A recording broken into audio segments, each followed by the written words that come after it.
Before you ask, because I'm sure someone will, yes, I am sunburned to an absolute crisp. It's what happens every summer. I'm an idiot. I just don't use sunblock because I'm stupid. I don't like the way it feels. It's greasy and oily. Don't like it. So I just go out and do stuff, and I get burned really bad, and it's fine.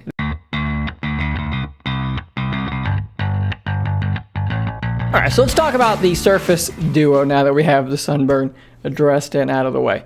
One of the things about the Duo that bothers me and irritates me the most, as I've talked about a quadrillion times, has been the camera. The camera performance just isn't very good.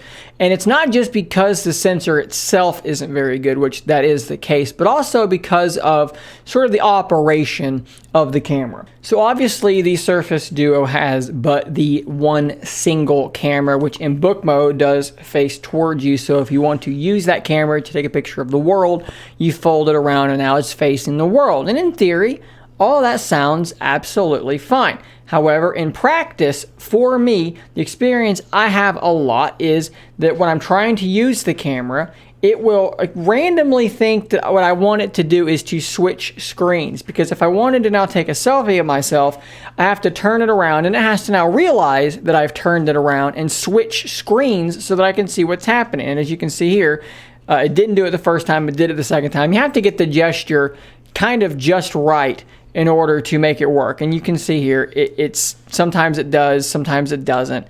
And I've never found, the secret to making that work correctly, so much to the point that basically what I tend to do is I tend to just launch the camera app on whatever screen makes sense. If I want to take a picture out into the world, I will either launch the camera app and put it on that screen before folding that screen around or something like that so that I'm just already there and prepared.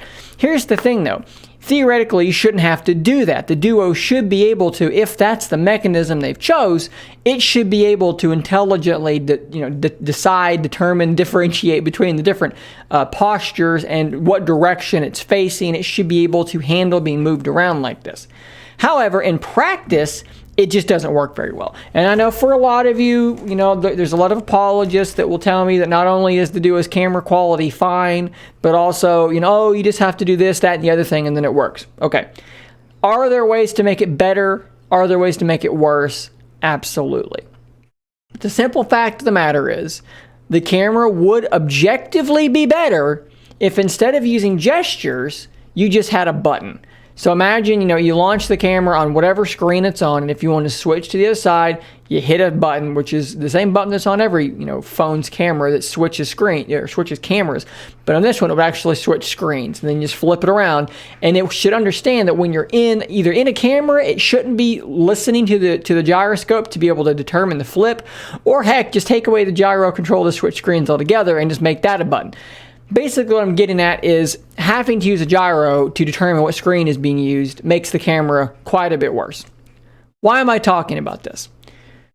I tweeted something the other day based on a couple of images, and I've talked about this in a prior video, but I want to kind of dive a little bit deeper into it because I think there's more gold to be mined here. So let me show you this tweet.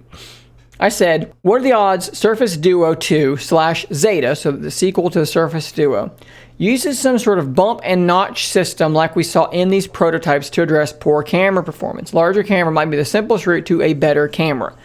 So in this first image here, you see a circular cutout. In the second image, you see a circular camera bump.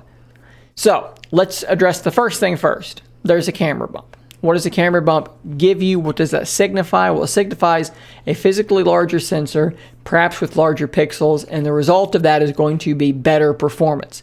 The more light that can get in and be absorbed by your camera, the better. Okay, that improves the detail, that improves the dynamic range, and that improves the low light performance. And when you think about the Surface Duo's camera, what are the things that it is absolutely the worst at? Its dynamic range is flat, its detail is poor, and its low light performance is absolutely abysmal. It's the worst on any flagship phone that's come out in the last 5+ years. Why does it have these problems? Why is that true? Because the sensor is teeny tiny. And the sensor is teeny tiny because they wanted to fit it in a teeny tiny little space. Well, if you just don't do that and you give it a bump, make more room, the camera can improve dramatically like that. Here's the second thing though. Camera's on the back, okay? So I think in this prototype, you certainly had a camera facing forwards because that you can't do a selfie, you can't do video conferencing with no camera facing towards you. I had some people commenting and saying, we can't use the camera one screen mode. Both screens has to be open, which I don't prefer to take a picture. Okay, well, there would be another camera. This wouldn't be the only camera. That would be camera number 2. And in fact, if the Duo simply had the same camera that it has now, plus another one on the back that was much better for taking pictures out of the world, I think that would have been totally fine, because then you not only have you solved the potential, the problem of poor image quality, but you also don't need to do the flippy floppy crap, right? You're just here, camera. And I also do want to point out this tweet here. Zach Bowden responded to this, and I'm not going to sit here and say like, oh, guaranteed by Zach Bowden, however you say his last name, but it's at least worth reading. He said, I don't know if this is exactly how they plan to do it on Duo 2, but an external camera is likely, which tells me that there has been conversation and that they know that having no external camera, and two things. One, relying on a selfie camera to be your primary camera. If I took my Z Fold 2 and I was like, the only camera I can use is now my selfie camera, it wouldn't be very good at all. Like if you took your selfie camera and just took a picture out of the world using that, it wouldn't be a very good picture. And that's what the Duo does. So, all the reasons I mentioned why that's not good are there.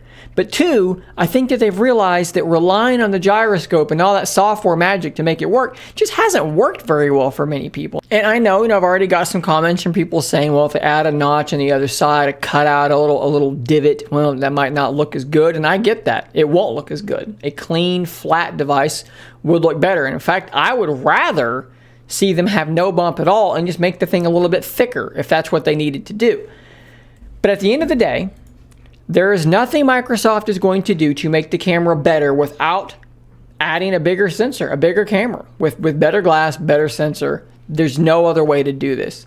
That camera sensor with the best software in the world will still take bad pictures. It's just not good hardware. So I'd love to know what you guys think about this concept. Would you be okay having that little divot to house a camera bump in if that means your Duo's camera could compete with, a reasonable flagship level phone in terms of camera performance? Would you prefer it to just be thicker to house a camera bump? And also would love to know your guys' thoughts on removing the need for the Duo to guess what orientation, what posture it's in, as well as what screen is facing you. Personally, I think just adding another camera to the outside of the Duo would solve so many problems for me. And if it was a good camera, maybe a camera that needed a bump and a notch, I think that would probably be good for me. But I'd love to know what you guys think about this. Not everybody cares as much about their camera as I do. Not as many Duo buyers or prospective buyers care about their camera. I think a lot of smartphone people in general, people care about their camera, but Duo people seem to care a little bit less. I don't know if they're rationalizing or what. Maybe they just don't care about their camera that much, but I do. And it's a big reason why I like my Z Fold 2, because the camera is much better. But yeah, let me know your thoughts on this in the comments down below. Hit that subscribe button, maybe ring that bell so you'll get a notification next time I do post a video. And until next time, stay nerdy, my friends.